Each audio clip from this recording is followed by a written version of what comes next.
Welcome to the attic of my 100-year-old wooden house.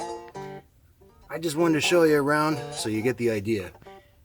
In this house, it's just a regular house. Nothing fancy, nothing sterile. If I can grow mushrooms here, you can grow mushrooms where you are. Of course, I don't do it in the attic. I do it in the basement. Come on, I'll show you.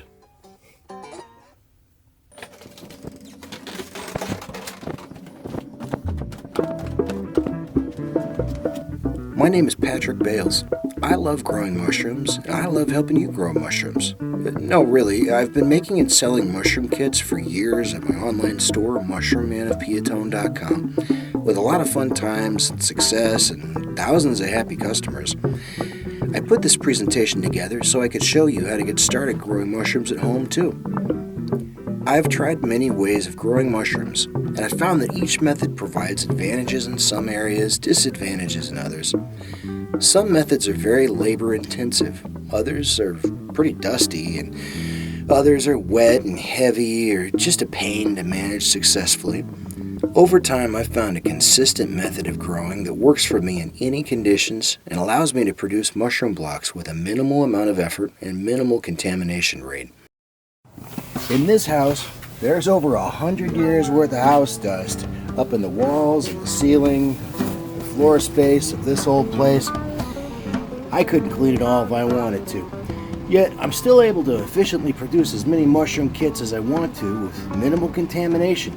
It comes down to simple techniques that allow you to preserve a point of sterilization exactly where you need it so you can set your blocks in motion and carry them through to fruition. I'll show you how. Mushrooms grow in the wild naturally, and each type of fungi specializes in certain environments. Fungi growing inside the wood of a tree can escape the competitors outside and is provided a constant source of moisture and nutrition, as wood naturally wicks up water even after the death of the living tree. Indoor mushroom cultivation typically starts with a substrate mix that's super nutritious compared to the natural environment of a mushroom. Inside of a tree, there's a lot of nutrition available for a fungus, but not like we provide. We're going to provide enough nutrition for the fungus to be able to blast through its entire life cycle in a short amount of time and produce lots of mushrooms for us.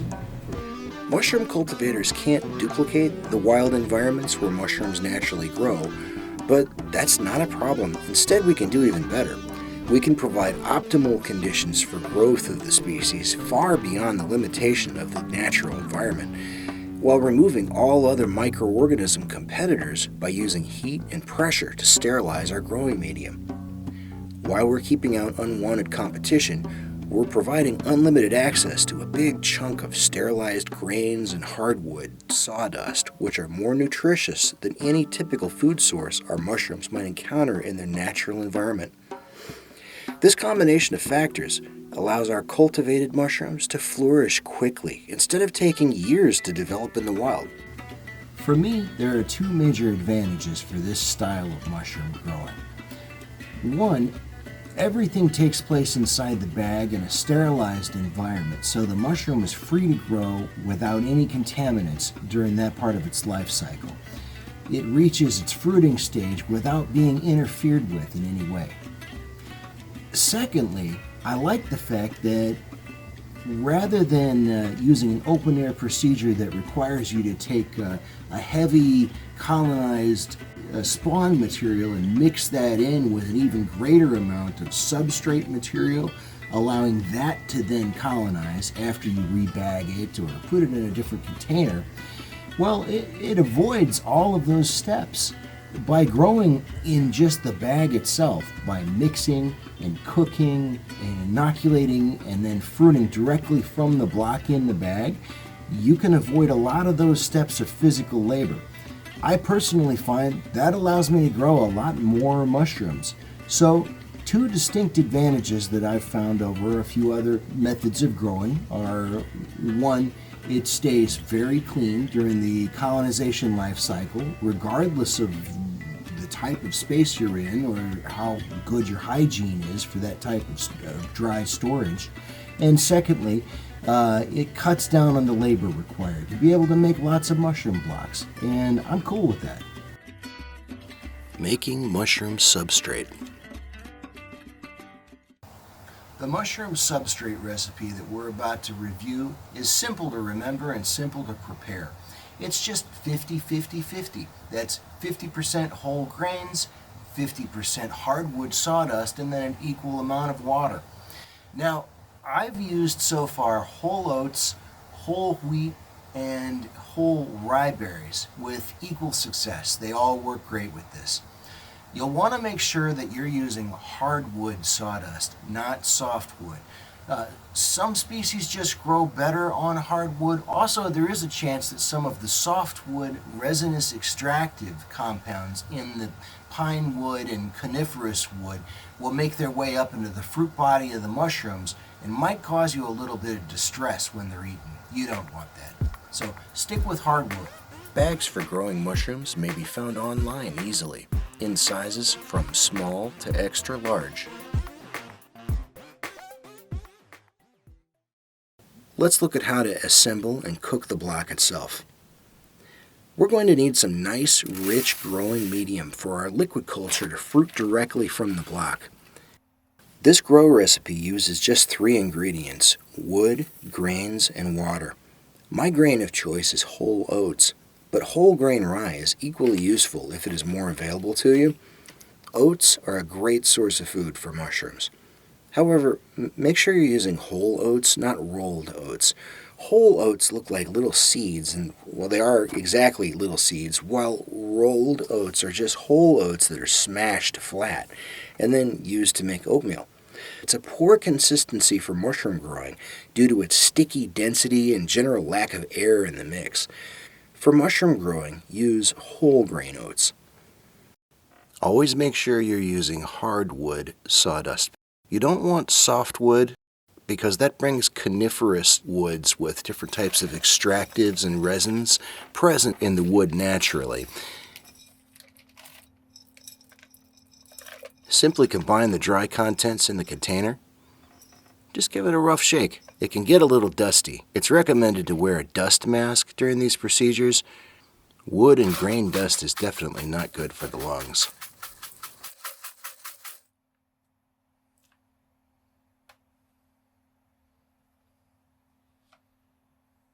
Transfer the dry ingredients into your bag. Add an equal amount of water by weight.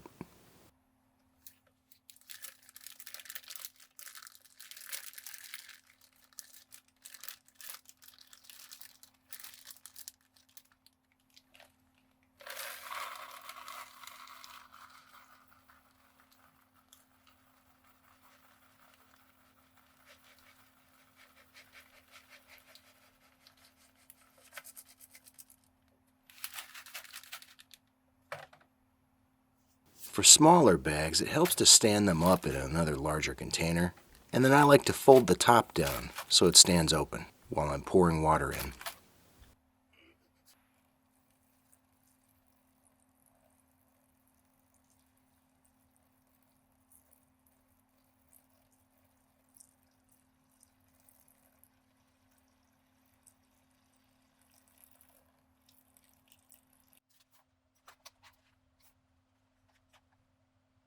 Here I'm preparing a larger bag.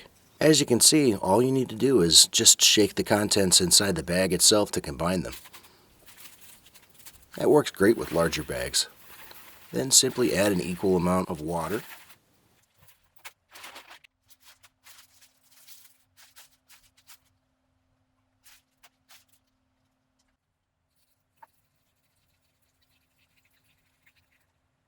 And then we're going to let that rest for a couple of hours.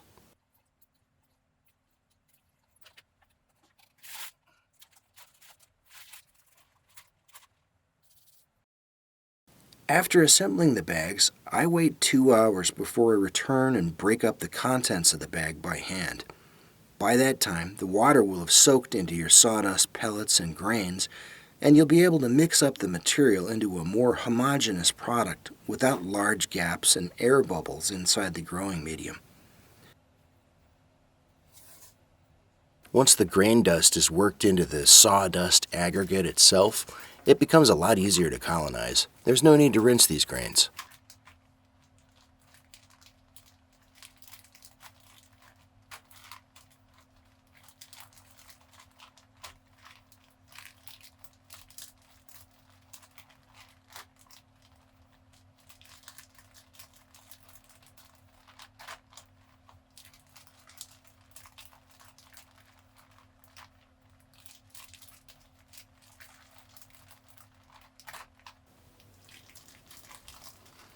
tamp down the contents,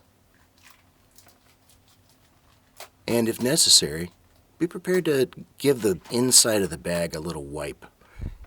You want to use a paper towel and push down on the contents clinging to the sides of the bag. You want a nice clean bag for when you eventually make your heat seal, because if you get sawdust or grain in your heat seal or too much dust, that could cause problems with it sealing properly. Once it's tamped down, just press a little air out of the bag, fold it flat, and then go ahead and fold down the top. I usually do 4 or 5 folds down. It doesn't matter. And then I pinch it with a clothespin. I use a wooden spring clothespin. These clothespins have actually been through the pressure cooker a lot of times. I like to just keep them in a little plastic crate with air holes so they dry out on their own. That keeps the clothespins from getting moldy. Now, as I'm working the bag, I'm very careful not to touch the filter. That's important. The filter is kind of a delicate feature of those bags. All of your work should move around the filter as though it's simply not even there.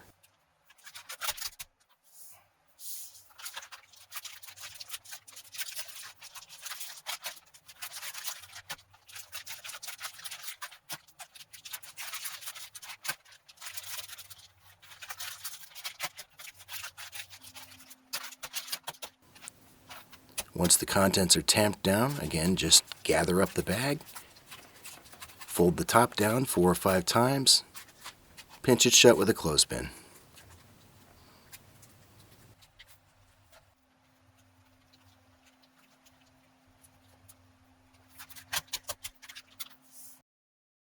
Sterilizing with pressure cookers. In order to achieve a successful grow, we'll need to make sure that the only thing growing inside of these blocks are the fungi that we intend to introduce. There's a lot of competition out there from wild fungi with spores, molds, and bacteria and other mushroom predators trying to find their way into your grow and spoil the integrity in a way that it's not going to recover from. We are going to use heat and pressure in order to achieve sterilization using a pressure cooker. Once we have sterilized substrate, the substrate is the stuff that the mushroom grows on. At that point, we'll be able to introduce our fungus and allow it to colonize completely throughout the block. Once it's colonized completely, at that point, you could begin the fruiting process, depending on the type of species that you've chosen. In this example, I'm going to be using an electric pressure cooker. Regardless of whether you have an electric cooker or a stovetop cooker, always make sure that you put in something to allow for a space between the bottom of the vessel and the bags themselves. In this case, my pressure cooker comes with a little grid to keep them off the bottom. Add a little bit of water.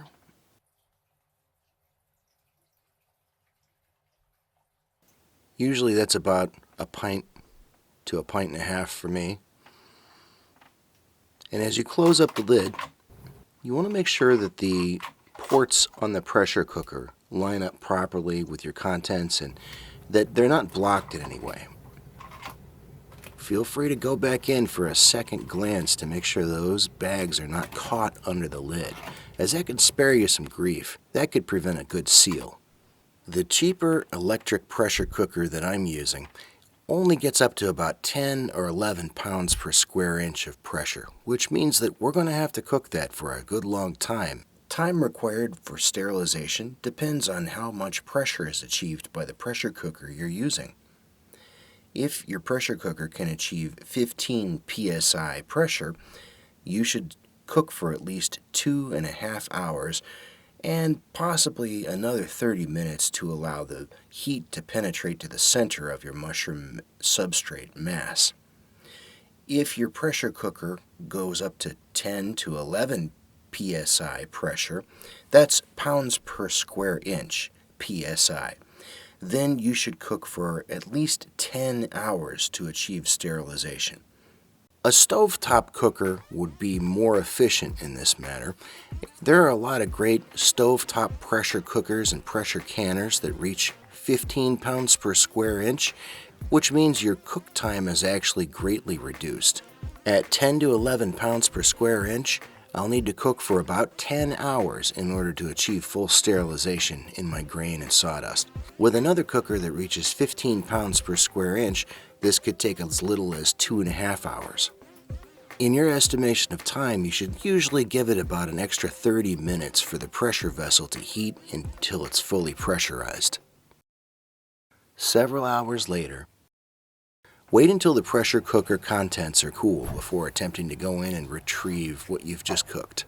The bottom of these blocks will be wet, so make sure you're using a surface that won't be prone to water damage. To test whether your mushroom substrate is 100% sterilized, allow 3 weeks for one block to rest undisturbed on your shelf. If mold appears during that time, the substrate was not sterilized initially. Any step in your mushroom grow may be time tested like this. Alright, let's begin. We're going to need a heat sealer for the next step of this process. In this case, I'm using an Impact Corporation heat sealer, model IPK 305H. A 3 to 5 millimeter heat element is ideal for this work. Thinner elements work also. The first thing we're going to do is remove the clothespin, roll back the fold on the neck of the bag until the very last fold. I don't usually expose the last fold. I just roll it back far enough and then go ahead and clamp it. Seal for 10 seconds with firm pressure. Release for several seconds. Alright, this is heat sealer scene 1, take 1, and action! With the clamp down of the heat sealer, suddenly you've got a blast of heat and electricity going through the heating element that instantly fuses the plastic of the bag, making a complete seal. That's seal number 1. Cut! Excellent. Good job. That was an excellent first seal. Now, we're going to go back in and do this again 2 more times. We could walk away at this point and cultivate mushrooms with what we've got. The problem is that some of our bag manipulations that we're going to do are going to be a little bit hard on the seal. We don't want to stress it out. We want to make sure we have an adequately sealed bag, which is why we're going to do it 2 more times carefully. After that point, we're going to be good to go. Ready to dive back in? Action! Again, a blast of heat and electricity. We're pressing down firmly on the heat sealer, making sure to get good pressure on that weld. And then after 10 seconds, release. Cut. Okay, great job on the second seal. Just the same as the first. Giving it an 8 to 10 second blast of heat, getting that thing sealed for good. We're going to do it 1 more time. And we've let this cool off for a few seconds. Now we're going to dive back in. You ready? Action! Heat sealing looks a little slow because it's kind of motionless, but it's important to get it right and understand exactly what's going on here.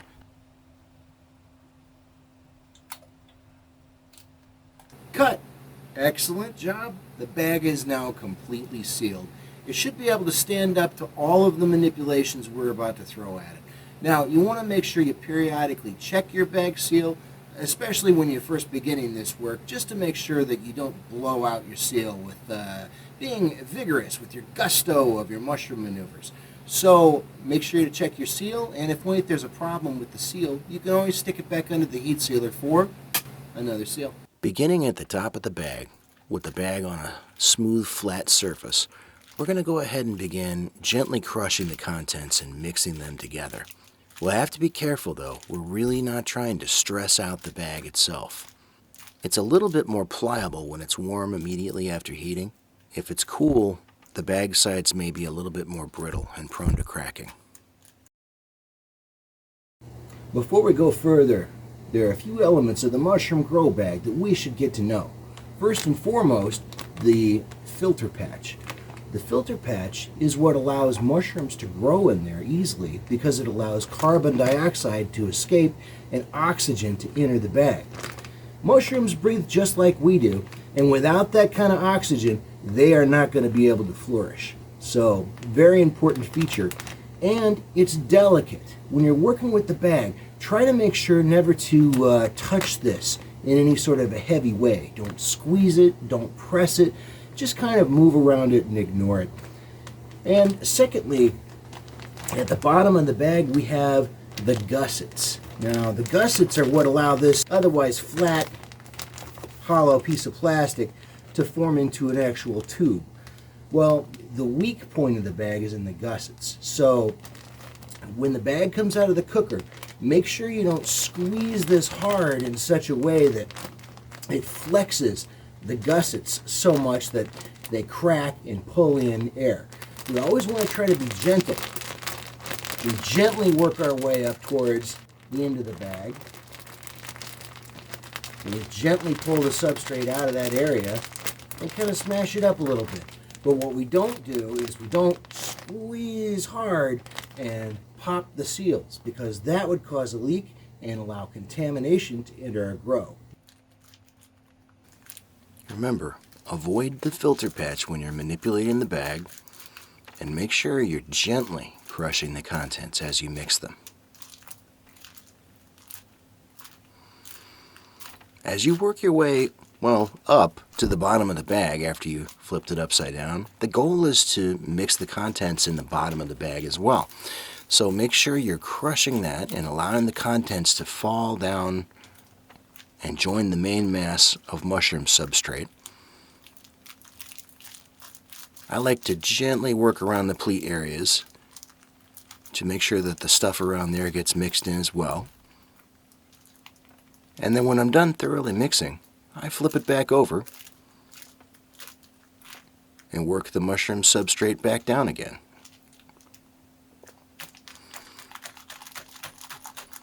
By squeezing through the bag and tamping it down and working it down, as you see, you can get that substrate back down to the bottom of the bag again. We're not going to leave any of that wet substrate touching the filter, because if we do, we run the risk of that moisture penetrating the filter patch and allowing mold to grow on it. So we always make sure to keep the filter patch away from the wet substrate for storage. Now, we're going to move a little bit faster in this next segment because, watching this stuff can be a little tedious. I'll be sealing these bags twice for speed. Still, you should go with 3 full seals. Here's another way to break up a bag. Roll it back and forth and gently crush it against the surface you're working on.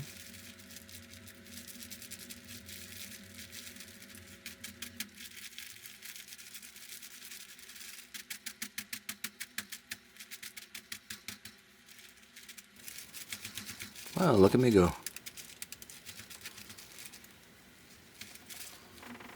It's never that fast in real life.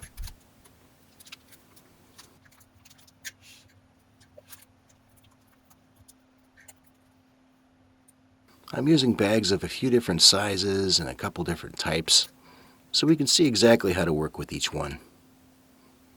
I've got small, medium, and large mushroom growing bags. They're all regular sizes available from lots of online retailers.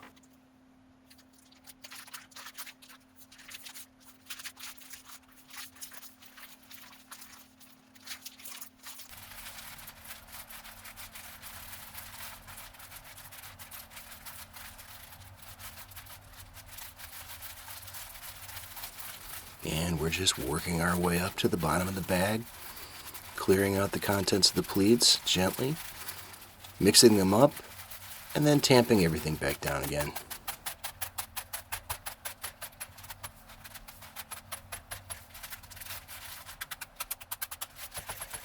There you go, see? It should only take you 10 seconds. Ah, just kidding.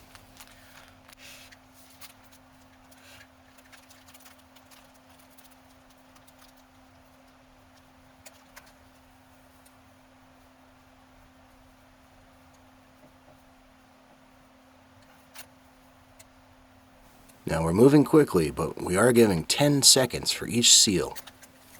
10 seconds to seal it, and then lifting up for a couple of seconds to allow it to cool, and then 10 more seconds to seal.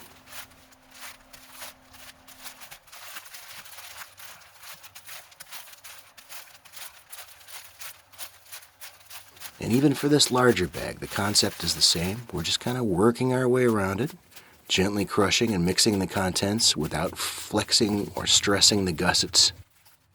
And we're avoiding the filter patch. We're going to clear out the bottom of the bag and mix the contents there.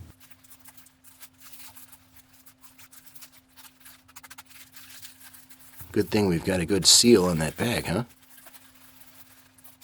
And then we'll go ahead and tamp it all back down again. Again, avoiding the filter patch.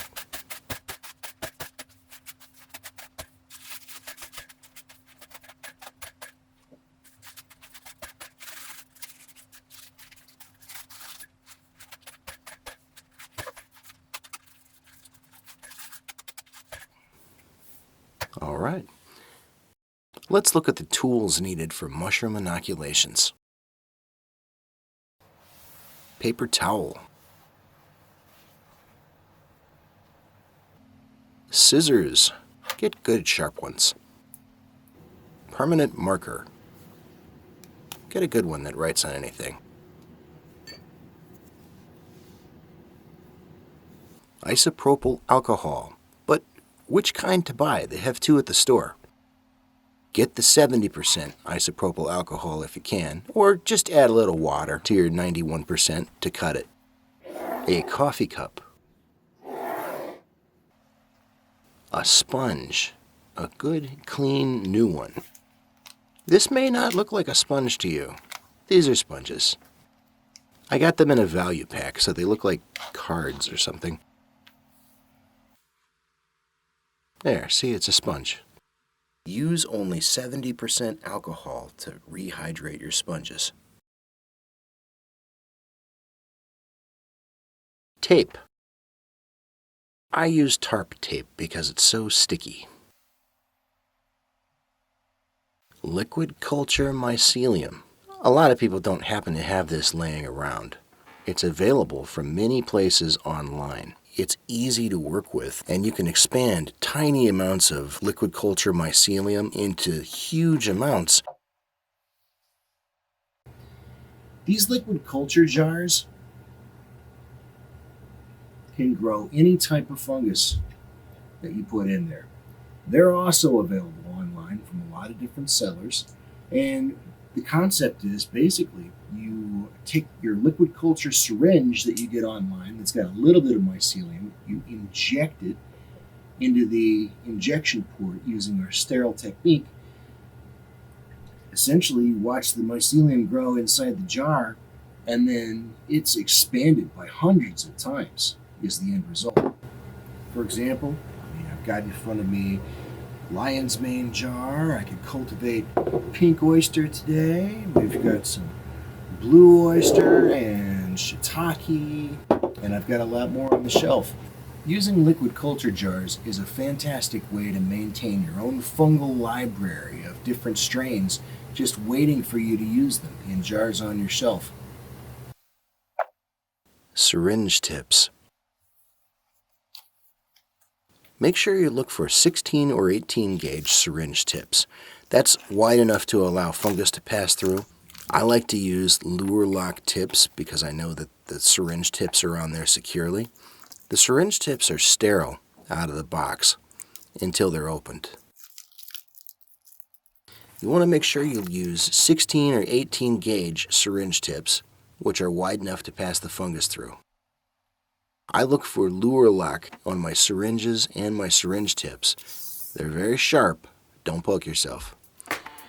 It's probably a good time to talk about how great of a tool this is. This is your #1 tool. It's like a pencil for drawing when it comes to mycelium. If you've never used a syringe before, it can seem a little intimidating at first. The tip may be sharp, but there's nothing to worry about when you're being careful. The syringe is a powerful tool for creation that enables us to grow some pretty amazing mushrooms. I'll show you how to use one of these syringes to inoculate a mushroom block. It's possible to grow mushroom spawn from just about any species you want. It'll grow to colonize your material in a sterilized environment, but in order to produce mushrooms directly from the block like we want to do, you're going to need to pick a species that is known to fruit directly from wood in its natural habitat. Performing liquid culture inoculations. So you're going to want to start by getting yourself some lengths of tape. We're going to need the tape to cover up the injection sites we're going to make in the bag. I like to start by taping strips along the table to help me cut it, and then cut the strips into little squares. And the little squares are going to be what we're going to use to cover up the holes.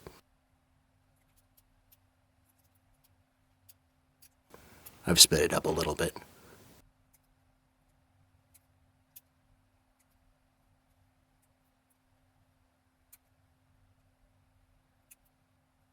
Moving along, we're going to start by getting some fresh, clean sponge. We're going to go ahead and cut that directly into the coffee cup.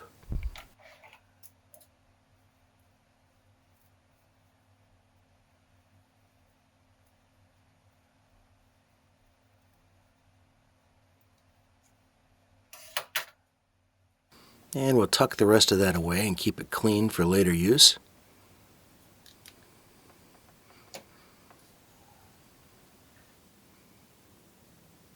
Alright, we're going to grab our 70% isopropyl alcohol and pour in about an inch worth of alcohol. Usually works for me. And we'll get ready to go ahead and rinse off our parts of our syringe. Now, they're already sterile. We don't really need to rinse them, but I find that what this helps with is when you put the plunger back in place inside the syringe, the little bit of alcohol will help to trap any contaminants, just in case the force of your injections or withdrawals of liquid culture mycelium causes any contaminants to enter through the rubber seal. We'll get our syringe tip ready, rinse it quickly in the alcohol, and the same with the nozzle of the syringe, and then we're going to lock those in place with the lure lock. Now we're going to stab our little bit of sponge there and pick it up for use, and we'll proceed. So what does that sponge actually do for us? It doesn't kill any fungus, it doesn't kill any molds. All it does is help to keep them away. See, without it, our injections would be overrun by the ambient mold on the surface of the bag or the air around it, and everything we do would be ruined by a single spore. But with that sponge in place, it actually provides a protective barrier where you can withdraw your needle before and after injections, keeping it completely clean and free from contaminants as long as your alcohol remains clean. We're going to go ahead and start by grabbing some of our liquid mycelium from a jar. We'll clean off the injection port.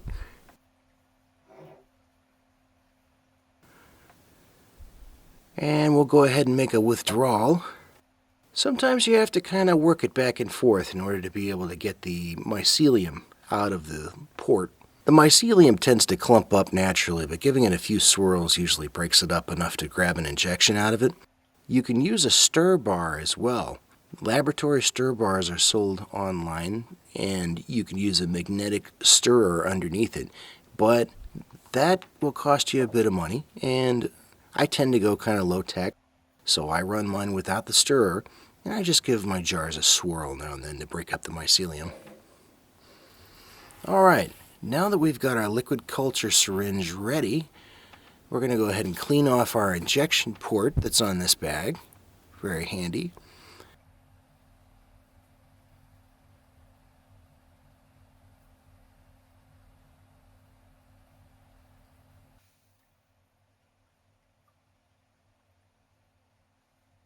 We'll squeeze off some of the alcohol before we begin, and then we'll plunge the needle in and make our injection. We withdraw the needle into the sponge block, and we pull it away. The inoculation port seals up after the needle leaves, and it protects it from anything entering. And we'll just give that bag a mix, distribute some of that liquid culture around on the inside, and we'll set that aside.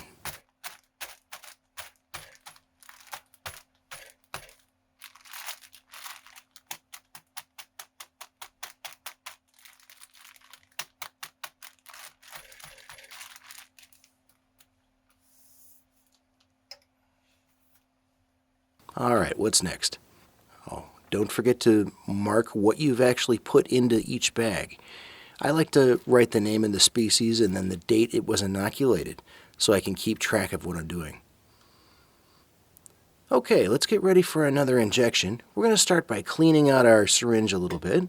First, I'm going to toss the alcohol that we used after rinsing out the syringe, and then we're going to get some fresh alcohol.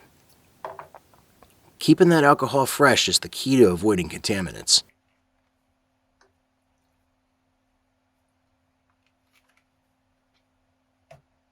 Alright, I'm going to rinse a little bit and shoot out some rinse alcohol off to the side where I have a floor drain waiting. That's been pretty handy for me. You might choose to use a bucket or a small glass to shoot your rinse alcohol into. You may even want to reuse it for other projects. Alright, we're going to go ahead and wipe off our injection port on our jar and we'll make another withdrawal. And this time we're using lion's mane. By rinsing our syringe several times in between uses, we can use it for different types of fungus without cross-contamination. We'll go ahead and get ourselves another dose of liquid culture mycelium, and we're just gently working the plunger back, keeping the barrel of the syringe straight without warping it by squeezing it hard.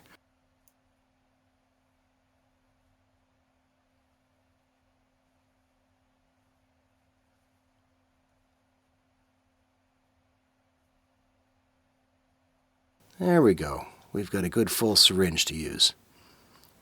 Let's make some more inoculations.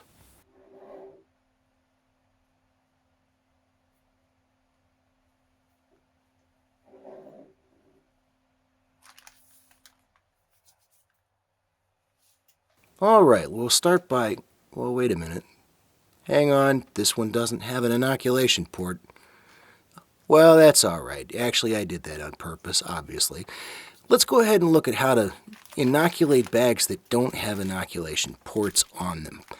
This will actually save you some money in the long run because these bags tend to cost twice as much more when they have injection ports on them. The injection ports are a nice feature to have, don't get me wrong, and they may even speed up your work a little bit, but they do cost twice as much for that feature, whereas doing this in the way we're about to do it will cost a lot less. So we're going to go ahead and use our tape, and we're going to tape over our injection site. So first we're going to clean the bag directly at the spot where we're going to make the injection. We'll get our tape ready, push our sponge tip right up against the surface and give it a squeeze before we begin to release excess alcohol. That's very important. Then go ahead and plunge your needle tip in. Once it's in place, give it an injection. After you're done, withdraw the needle tip and slide the sponge block down while moving the tape down at the same time and pressing it against the bag. I like to pick an injection spot at the top of the bag where the tape will never touch the substrate. I've come to find out there could be contaminants within the tape itself, and it's best to avoid the tape from touching the substrate.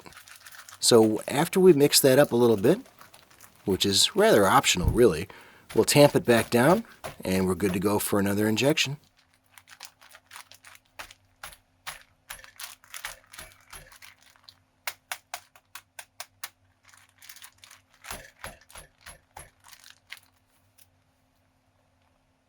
So we'll speed this up a little bit.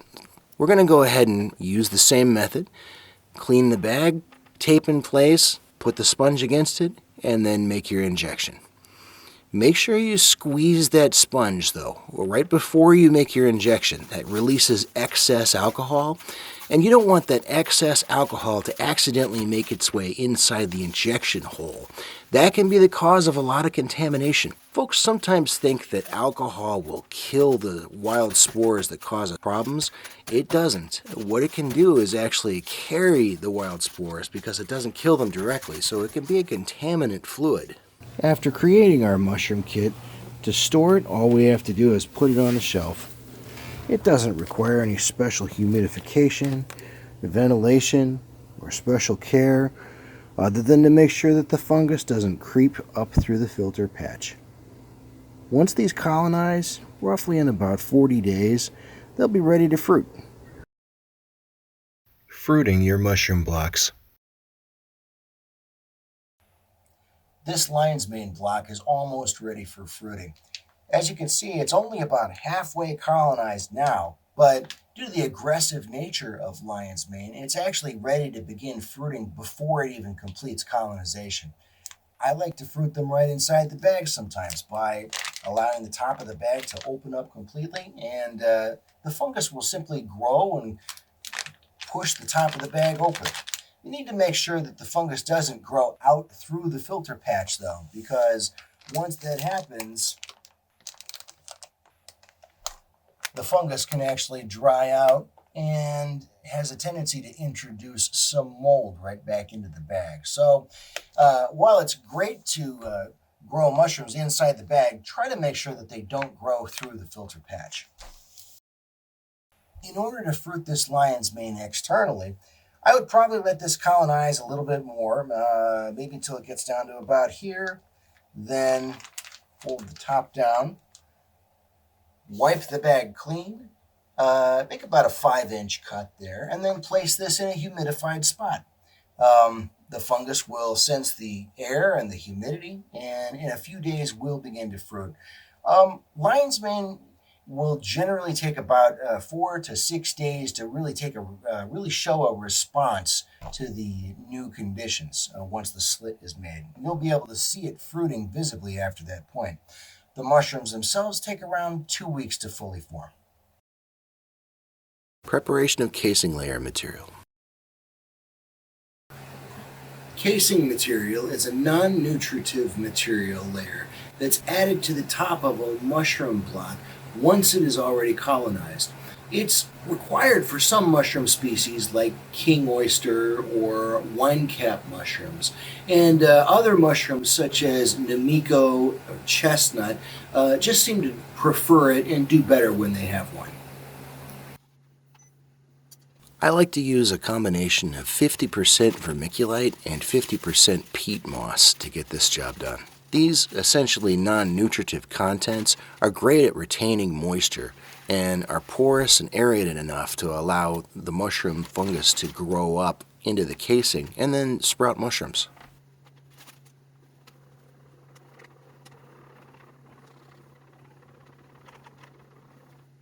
You're going to add a little more than 60% water.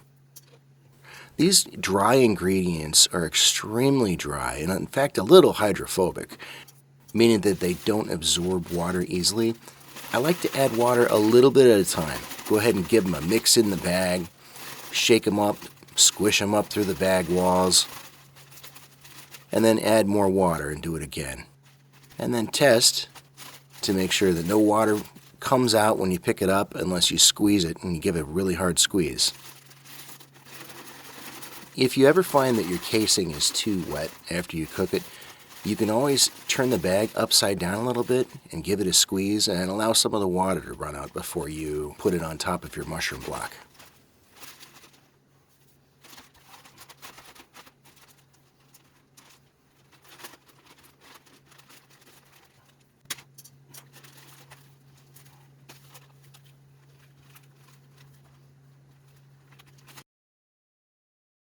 Once our casing layer is prepared, it'll need to be probably pasteurized, depending on your use. For most species, including king oysters and namikos and chestnut mushrooms, you would want to go ahead and pasteurize your substrate to prevent microbial competition against your fungi. For some species, though, notably wine cap mushrooms, king stropharia, you would actually want to leave it unpasteurized. Wine cap mushrooms simply prefer to have the microbial environment in place, and it helps them stimulate fruiting.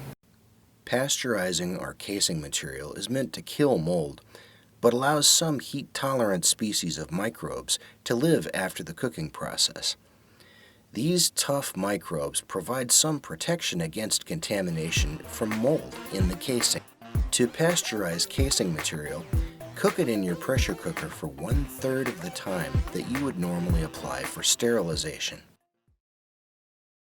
This lion's mane block was cut about 4 or 5 days ago. Now, as you can see, it's already getting the response of solidifying the mycelium right around the area of the cut, getting ready to fruit. In a few days, probably about 2 weeks total, it'll pop up and begin to fruit. Now here we see just a couple weeks later, we've got great mushrooms coming off the top and sides of this block, and looks like they're about ready to pick. Some of those I'd let it go a little bit longer until they form individual waterfall teeth. It's a sign of maturity. Make sure that it's nice and white when you pick them though. Don't let them go yellow. Oyster species will fruit from a cut in the bag, with the exception of king oyster, which typically has to have a casing. Most oyster species, you can simply make a cut in the colonized bag, and after about 3 or 4 days, you see a strong pinning response, after which you see gorgeous mushrooms come out. Keep your humidity about 85% for an ideal grow. For shiitake, you'll want to make sure that you remove most of the bag in order to allow it to grow. But you want to make sure that you mist it a couple of times a day as it's growing, which really helps it keep from drying out due to the increased surface area. You just pick them one at a time. Once they're done, they can just fruit again. So you want to make sure that your shiitake kit is nice and brown all over, and that it's been about 10 to 12 weeks before you try to fruit it, or you could end up with a partial fruiting. Typically, only the brownish portions of shiitake will produce nicely. Shiitake mushrooms grow best when the block is allowed to colonize without moving or touching the bags. In a natural environment, shiitake is stimulated to fruit with mushrooms when it senses that the host tree has fallen over. When shiitake blocks are bumped, it can trigger fruiting, perhaps before the surface is entirely brown and mature. Here's a reishi mushroom grow. For reishi mushroom, basically be prepared to wait. Reishi mushroom takes a particularly long time to develop. Let the mushrooms start forming inside the bag and then cut the top open without rolling it down. They'll grow up towards the opening. Reishi mushrooms begin forming in the top of the sealed bag after colonization. When they are individual fingers of at least 1 to 2 inches in length, open the bag top. They'll grow until they are above the bag top and then flatten out to a classic shape in response to the changing amounts of oxygen available outside the bag. A mushroom block has a small amount of natural resistance to mold spores in the grow area once the bag is cut. We mostly use our control of factors such as humidity, air exchange, airflow, and hygiene to cut down on its appearance. You can never avoid the appearance of mold entirely, but we can avoid it long enough to get some great mushrooms, then take mold remediation steps to get rid of it long enough to get some more mushrooms. Of course, it might actually help us control the mold if we had a little bit more sunlight in the area, because UVC naturally has germicidal properties, but we are doing this down in the basement, so we got to make do with what we've got. The humidity level you set in your chamber should depend on the species you choose to grow. Right now I'm mostly growing reishi and lion's mane, so I've got the humidity dialed back to 75%. A reduced amount of humidity actually allows us to avoid a lot of mold contamination from ambient mold spores. If this were shiitake or oyster, I'd probably dial this up to 85%. A lot of folks say that oysters enjoy more humidity, and they do, but when you increase your humidity levels up above 88% or so, I find that you're really flirting with mold contamination at that point. In my fruiting chamber, I try to aim for between 6 to 8 air exchanges per hour. Right now, though, I'm not growing any oyster species which are a little bit more touchy as far as air exchange, so I'm probably got more like 5 or 6 air exchanges per hour. I'm currently growing lion's mane and reishi, and they respond really decently to lower oxygen conditions, and as long as it's still comfortable to breathe in here, it's pretty much okay. Now, if I was growing oysters, I would probably want to aim for between 6 and 8 air exchanges per hour, because they are quite a bit more sensitive to that kind of thing. Your oysters are going to end up being leggy and spindly, and they're going to be long rather than dense and firm clusters. So while they'll be fine oysters anyway, I do want to definitely aim towards more oxygen in the area if I'm going to grow an oyster species. Now, I don't really bother measuring the amount of oxygen that comes in and out. I had a carbon dioxide sensor in here for a while, but honestly, once you have it set to where the oysters look nice, that's really what you need to worry about. In a smaller grow space, you're going to be able to determine for yourself pretty quickly if you have enough oxygen coming in and out of your space. Your oyster mushrooms will simply tell you. If they're long and spindly, you need to add a little bit more oxygen coming in, or enjoy long and spindly oysters as they are. And if you provide a little bit more, moist air exchange, you're going to have denser, firmer, thicker clusters. I use fans positioned around my grow space to provide for good airflow within the room. The air exchange brings in lots of oxygen, but it still needs to travel around the room to get to all the mushrooms, all the various grow blocks. So I position fans actually in my walkway to avoid blowing directly on the mushrooms. So good convection without a direct airflow drying them out. Now, in a smaller space, of course, for a hobby grow, you've probably got a small box within a room. What you want to try to provide is good convection within that room itself. Maybe set up a mild fan, a mild breeze blowing right around the room without blowing directly on the grow. That air convection is going to provide a good amount of oxygen, even in the absence of air exchange. If you've got a small grow in a larger room, air exchange becomes less of a concern. Here's a white oyster mushroom block that was grown in unhygienic conditions. See how it affects growth? This oyster block produced some sad-looking mushrooms that were a little bit lumpy and weird. I have a rather large fruiting chamber for a basement. It's 22 by 7, and it's lined with plastic on the inside with a wood frame outside. So I actually like to use my garden hose sprayer to go through and blast the grime off the walls every now and then to keep everything fresh. And then periodically, when I'm not growing stuff in here, I have an electric ozone generator that I run. The ozone actually helps to suppress the mold and bacteria and other wild fungi and so on. Now, if you don't have a large space, what you want to do generally is clean with vinegar water solution, or possibly a little bit of dish soap in there too. That'll allow you to remove the grime, and vinegar is actually very good at taking out wild competitors to your fungi. And bleach, on the other hand, is not. A lot of different types of mold and whatnot will go right through it. You want to make sure you use vinegar to go ahead and clean out your spaces. Mushroom block maintenance. Here we've got a fungus who's a little bit of a creeper. We're going to need to put a stop to that. If you look here, you'll see the fungus is starting to creep up the sides of the bag. And that's no good, because if it gets to the filter patch, then at that point it's going to go through and it's going to allow mold to intrude. So what we're going to do is we're going to put a stop to that. We're actually going to remove the fungus from the inside of the bag without opening up the bag. We're going to lay it back down on top of the block. So it's kind of a rough procedure, but essentially what you're going to do is spread the pleats out and then just kind of wipe and drag the bag itself over the top of the mushroom block, and the fungus will transfer off of the wall of the bag and will go onto the mushroom block.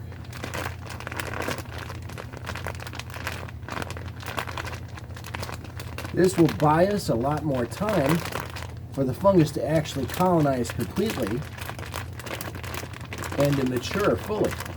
And for shiitake, that's especially important, since shiitake takes a long time to colonize.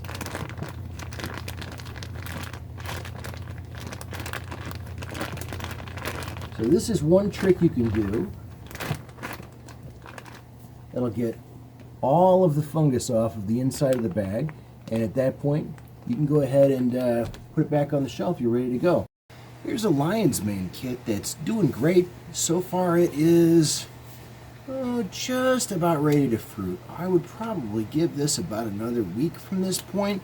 I like to let them get down to about the 3/4 mark, I'd say, generally all around, before I cut open a lion's mane.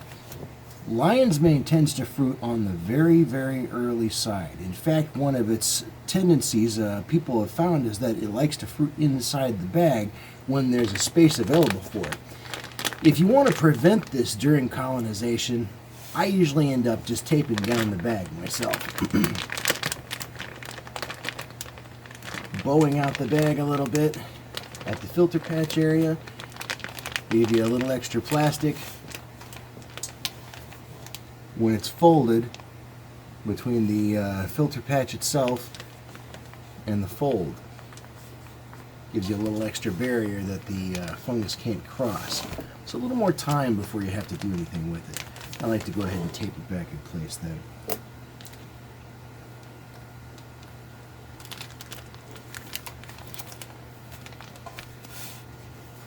To fruit it, when it's ready to fruit, I would go ahead and just make a cut about 5 inches across the flat side, and then just rest it there in a humidified space and allow it to fruit and produce a lovely mushroom with your classic top fruiting shape with the icicles hanging down. This mushroom kit is getting a little overgrown, so we're actually going to fix it, and we're going to set it up for another grow. Rather than deal with the mold that's slowly developing right around the filter patch, instead we're going to take it right out of there and transfer it to a new home. So we're going to begin by cutting the top of the bag.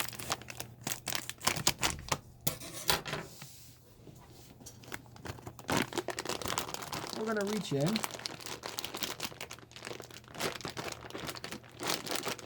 and harvest our mushroom and go ahead and just pull out whatever substrate comes with it. Some always does. I'm going to clean the top up just a little bit. We're going to remove some of this fruiting stuff inside. And then I'm going to go ahead and cut the rest of the bag off.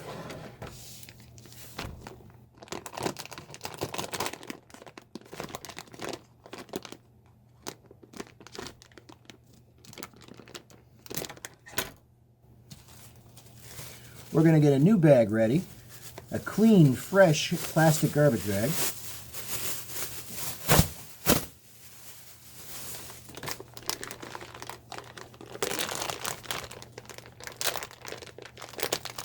I try to do this while touching the kit as little as possible. I'm going to put it directly in here.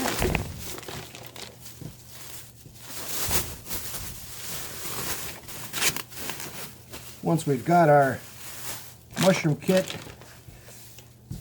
transferred to its new home, let the air out of the bag. Give it a little twist there.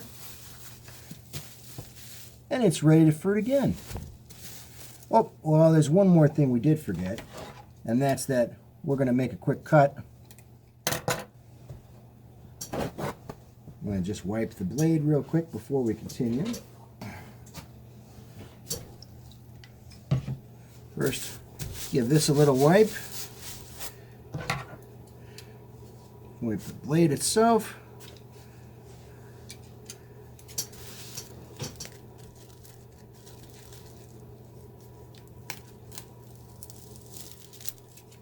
And made a little cut there. And we'll just place that back in humidified conditions. It'll be ready for another fruiting in probably about 2 weeks. Making mushroom compost. One of the benefits of this hobby is that you can use the waste from it as compost. However, dried out blocks don't do much for you. It has to be smashed up in order to really do some good. Enjoy watching these blocks be smashed, and I dare say this is how you do it.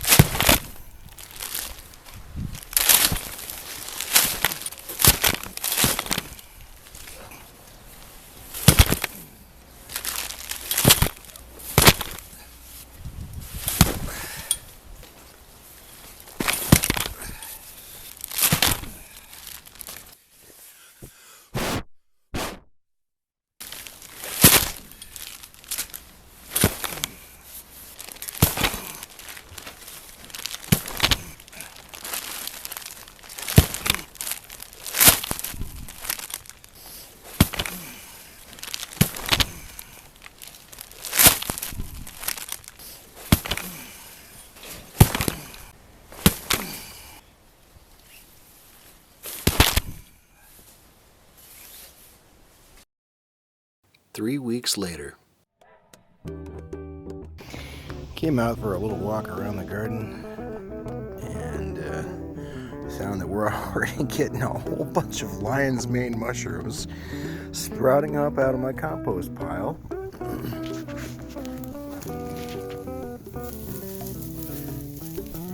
There's a little guy there.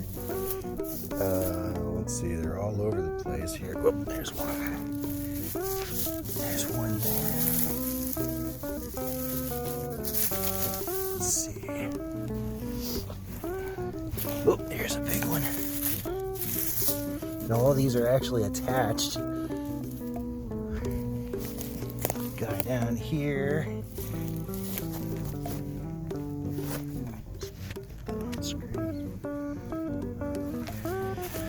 And then a big old cluster back here.